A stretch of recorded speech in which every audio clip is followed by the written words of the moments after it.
نامه‌ای به خود ناامیدم. سلام عزیز دل من.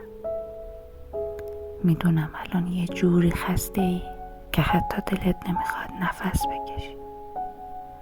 میدونم چقدر با خودت جنگیدی، چقدر بی صدا گریه کردی، چقدر تظاهر کردی که حالت خوبه. ولی واقعیت اینه که تو خیلی قوی تر از اون چیزی هستی که فکر میکنی.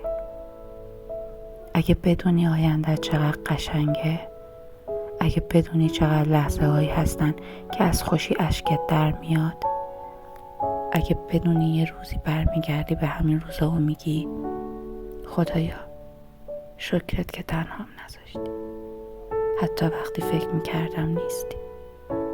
تو قراره بدرخشی، شاید نه امروز نه فردا، ولی اون روز میرسه و تو اونقدر رشد میکنی که خود امروزت بهت افتخار کنه.